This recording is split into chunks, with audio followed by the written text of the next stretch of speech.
I'm going to do something this morning that I normally don't do. I want to read a verse of Scripture before I begin my sermon, because I want to try to set the stage for what I'm going to be saying.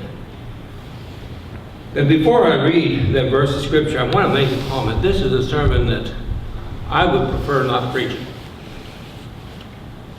And that might sound funny. And the reason I prefer not preaching this is because I'm stepping on my own toes very hard.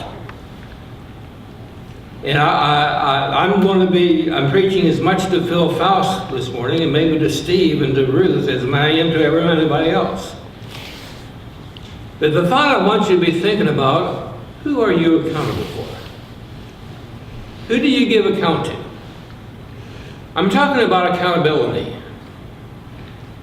And one of the scriptures that come to my mind is John the 5th chapter, and I'm just going to read the 28th and 29th verses of John the 5th chapter. I have my notes that I have a whole bunch, but the time has passed by real fast. But Jesus said, "Marvel not at this." He's talking about the dead hearing the voice of Christ. "For the hour is coming, in the which all that are in the grave shall hear his voice, and shall come forth. They that have done good unto the resurrection of life, and they that have done evil unto the resurrection of damnation." I want you to be thinking about that. I have given a great deal of thought as to what I was going to preach this morning.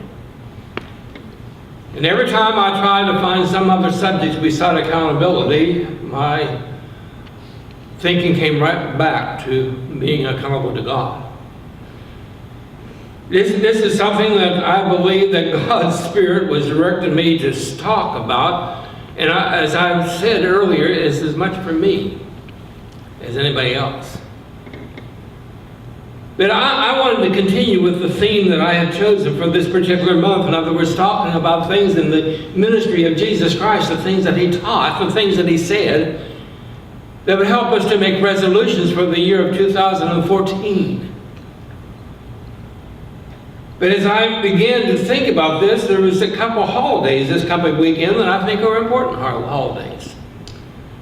Regardless of how you think about it, today happens to be Right to Life Sunday, in which all people that are pro-lifer stand up against abortion.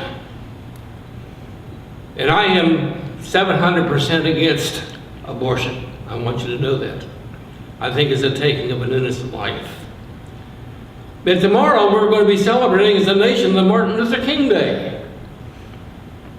Again, I'm not getting involved whether you agree or disagree with what that has done, but there's a great part of our history that is involved with that. And all three things, the theme of resolution, the theme of the Martin Luther King Day, the theme of Right to Life Sunday, offer a multitude of things that I could have preached on.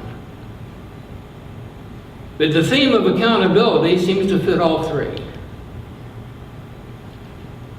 I am accountable to God for the things I do in my life. I want you to know I use the first person singular in that. I am not this morning wanting to stand in a period of thought of judgment. I want to use this as a theme of encouragement to each and every one that are here this morning. I personally believe that every nation upon this earth, whether in history, past, or present, or future, will be held accountable before God for the things that they do. I believe that every congregation, every church, will be held accountable to God for the things that they do. And I believe that every Christian is going to be held accountable to God for the things they do. And I tell you, I shiver in my boots whenever I think of standing before God to give account of the things that I have done. I'm thankful to God that in judgment, and this is what we're talking about, in judgment, I will look for mercy and grace and not for justice. I will look for the blood of Christ, in which I am washed, to be able to stand before the judgment seat of God. I'm guilty, but Christ made me free from that guilt. Isn't that a marvelous thing? As we look at this, as we think about it, I happen to think of several scriptures. First of all, Hebrews the 10th chapter, verses 30 and 31. For we know him that has said, vengeance belongeth unto me, I will recompense, saith the Lord. And again, the Lord will judge his people. It is a fearful thing to fall into the hands of the living God. And again, in 1 Peter the 4th chapter, the 18th verse, if the righteous scarcely be saved. Notice that word scarcely. The Greek connotation of that word, the Greek background of that word is by the skin of your teeth. And you don't have any skin on your teeth if you think about it. By the skin of your teeth, you're saved. Where shall the ungodly and the sinner be?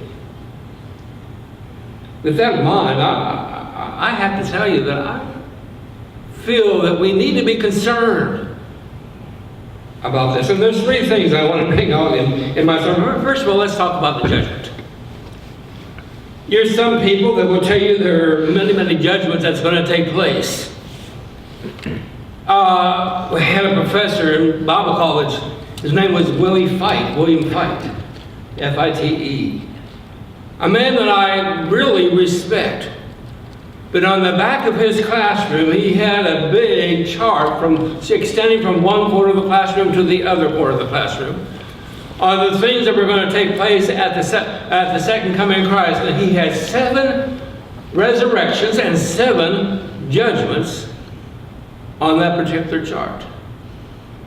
I happen to disagree. I believe when we read the parable, the wheat and the tares, that Jesus talked about the wheat and the tares growing together up until the time of the harvest. And at the time of harvest, all will be gathered together. And then that was the separation of the sheep, of the wheat and the tares. The tares were going to be burned, and the wheat was going to be put in the storehouse. And Jesus himself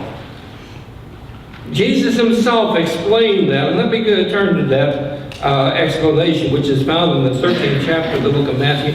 And I'm having trouble getting that paper separated so I can read it. But beginning with the 37th verse, he answered and said unto them, He that soweth the good seed is the Son of Man. The field is the world, the good seed of the children of God, and the tares of the children of the wicked one. The enemy that soweth him is the devil. The harvest is the end of the world, and the reapers are the angels. As therefore the tares are gathered and burned in the fire, so shall it be at the end of the world. The Son of Man shall send forth his angels, and they shall gather out of his kingdom all things that offend, and them that which do iniquity. And shall cast him into a furnace of fire. There shall be weeping and gnashing of teeth. Notice that. Jesus speaks of only one resurrection, of one judgment, the separation of the wheat and the tares.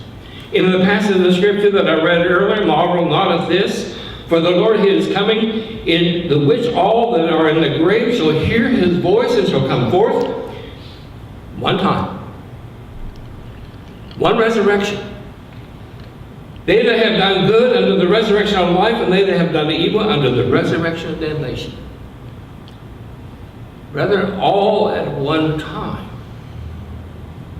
Well, it's not my purpose this morning to get into a long discussion of this particular thing, because I don't think it would be a benefit of what I want to say.